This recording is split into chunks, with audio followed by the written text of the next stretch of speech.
Good morning, students. So, in this particular lecture, we are going to see the another point from the chapter number 1, that is gravitation. So, in the last lecture, we have studied about the acceleration due to gravity. In this particular lesson, we are going to see the difference between mass and weight. Okay, and this difference between mass and weight is directly dependent on the acceleration due to gravity.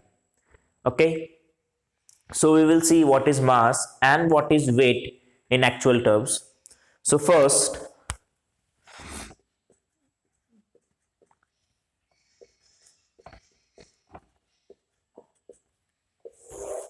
now mass, what is mass? It is the amount of matter, okay, which is there in any object. What is mass? It is the amount of matter which is there in any objects.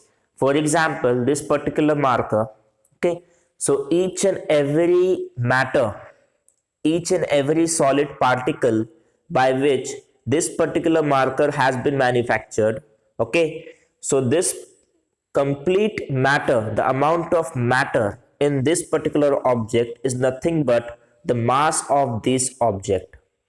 Okay, so it can be 5 gram, 10 grams, 20 grams, 100 grams, 200 grams, or any object which is there in the earth or in the universe. They have mass, okay, and it can be in kilograms, 5 kilograms, 1000 kilograms, tons. Okay, so mass, what is mass? It is actually the amount of matter. It is amount of matter in the object. What is mass? It is amount of matter in the object. Whereas what is weight? It is the force by which this particular object is going to be attracted towards the earth. What is weight?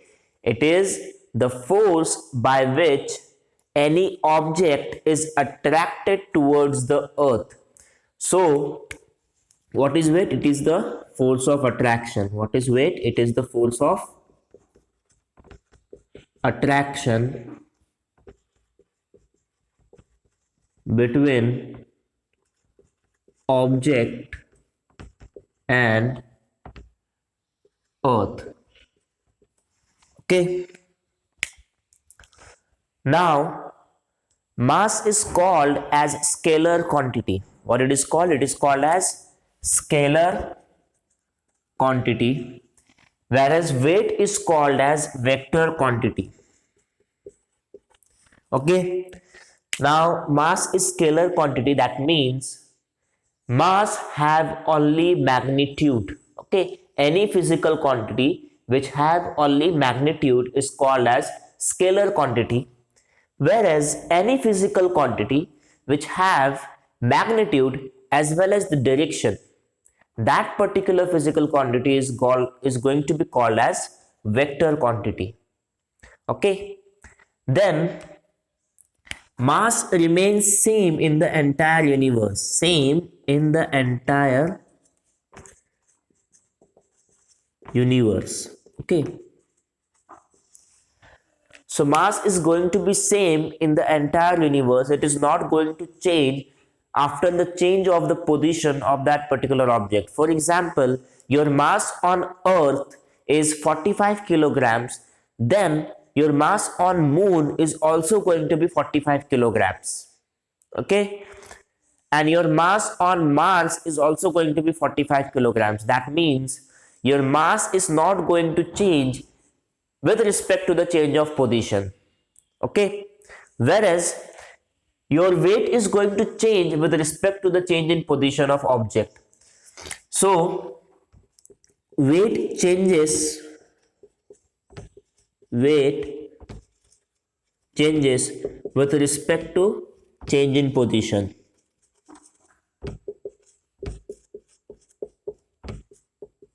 Okay, so your weight on earth is not going to be equal to your weight on moon.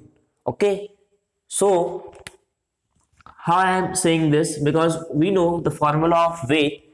Weight is equal to mass into acceleration due to gravity. Okay. Now, the acceleration due to gravity, G,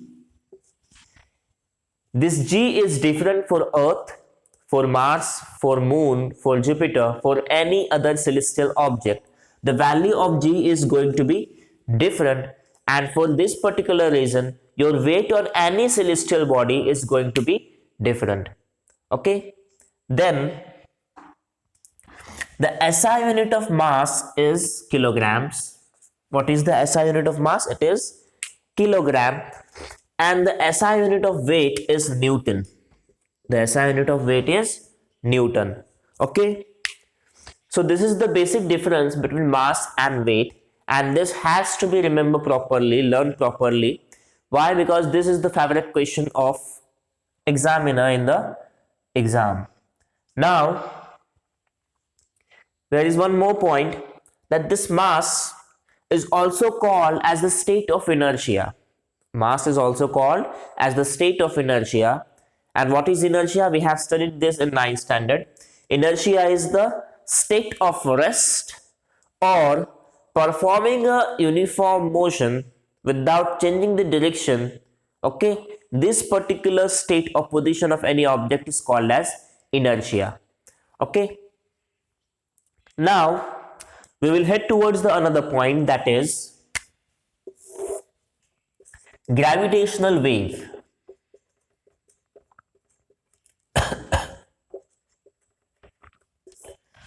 So we know there are n number of waves and rays. For example, infrared rays, gamma rays, x-rays, okay, then light rays. These are all a type of waves and which are classified under electromagnetic waves. Okay, gamma rays, x-rays, infrared rays, UV rays, light rays. These all rays are classified under electromagnetic waves. That means these all are electromagnetic waves.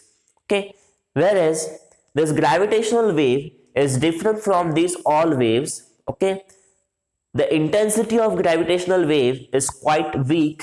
Okay, and it is very difficult to detect this gravitational wave because the intensity or the magnitude of this particular gravitational wave is very much weak. Okay, so in the year 1916, one of the greatest scientists, Albert Einstein, predicted that there is one wave which is present in the Earth's crust, and that particular wave is a gravitational wave. Okay, he predicted it, he did not discover it completely. Okay, but after 100 years, in the year 2016, some of the scientists discovered this gravitational wave on the earth crust, okay, with the help of one of the instrument which is abbreviated as LIGO. Okay, so LIGO's full form is Laser Interferometric Gravitational Wave Observatory. Okay, Laser Interferometric Gravitational Wave Observatory. So by using this particular observatory, scientists have discovered the gravitational wave, and it is proud to hear that the Indian scientists have contributed in a very significant amount for the discovery of gravitational wave. Okay, now this is about gravitational wave. Now we will see the another point, that is free fall.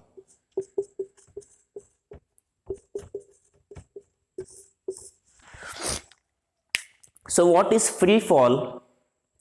Free fall is the falling of any object only and only due to the acceleration due to gravity or gravitational force.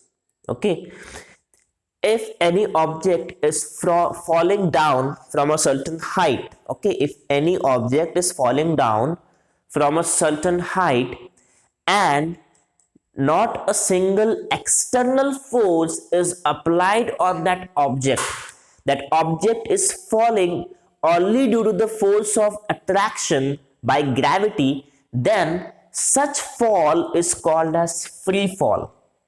Okay, so अगर कोई object ऊंचाई से नीचे गिर रहा है और उसे किसी ने धक्का नहीं दिया है, किसी ने फेंका नहीं है, किसी ने गिराया नहीं है, वो सिर्फ और सिर्फ ग्रेविटेशनल वेव ग्रेविटी की वजह से, ग्रेविटेशनल फोर्स की वजह से अगर नीचे गिर रहा है तो उसे हम लोग क्या बोलेंगे?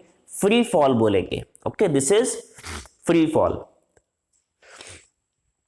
Now to discover or to clarify this particular concept, one of the scientists, that is Galileo Galilei, had performed a certain experiment. Okay, he performed a experiment on a tower which is there in Pisa, Italy.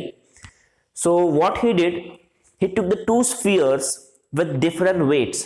उसने दो sphere लिया जिसका wait क्या था? अलग अलग था, और वो टावर के ऊपर गया और वहां से दोनों भी स्फीयर को एक ही टाइम पे क्या किया? रिलीज किया उसने। He didn't throw it, he just release those two spheres down. Okay, and what he had observe that both the spheres, irrespective of different weights, both the spheres touch the surface at the same time. दोनों भी spheres क्या हुए? जमीन के ऊपर same time पे ही touch हुए, मतलब गिर गए। ओके, इससे हमें क्या समझ में आता है कि जो एक्सेलरेशन ड्यू टू ग्रेविटी है, एक्सेलरेशन ड्यू टू ग्रेविटी दोनों भी स्फीयर्स के ऊपर क्या हो रहा है? सेम एक्ट हो रहा है। सो अगर हम किसी एक पोजीशन के ऊपर दो ऑब्जेक्ट को ग्रेविटी के इन्फ्लुएंस में रखते हैं तो उसके ऊपर जो एक्सेलरेशन एक्ट होगा वो क्या होगा? सेम अमाउंट का होगा। ओके, सो लेकिन अगर मैं एक फीदर, पंख और दूसरी तरफ एक स्टोन, दोनों को भी एक हाइट से अगर रिलीज करूंगा तो यहां पे क्या होता है कि जो स्टोन है वो अर्थ के सरफेस को पहले टच करेगा और जो फीदर है उस बहुत टाइम के बाद सरफेस को टच करेगा। इसका रीजन ये है कि जो बॉयन फोर्स है, ये हम लोग 8th स्टैंडर्ड में स्टडी कर चुके हैं। बॉयन फोर्स क्या होता है? It is a force exerted on any object, okay, when that object is present in any fluid. अगर ऑब्जेक्ट किसी फ्लूइड में प्रेजेंट है, so air, atmosphere, it is also a fluid. So अगर object किसी भी फ्लूइड में present है तो एक अपोजिट फोर्स उस ऑब्जेक्ट के ऊपर एक्ट होता है जिसे बॉयन फोर्स बोलते हैं। और ये बॉयन फोर्स फीदर के ऊपर क्या है? बहुत ज्यादा है, जिस वजह से वो जो फीदर है वो नीचे गिरने को टाइम ले रहा है। Whereas स्टोन के ऊपर जो बॉयन फोर्स एक्ट हो रहा है वो क्या है? बहुत कम है। इस वजह से स्टोन क्या हुआ? डायरेक्टली सरफेस को टच कर जाता है। Okay, so this is the reason between this concept. Okay, so in this lecture we have seen the difference between mass and weight, we have seen what is gravitational wave, and we have also seen about the free fall. Okay, in the next lecture we are going to solve at least two numericals of this particular mass and weight conversion. Okay, until then, thank you.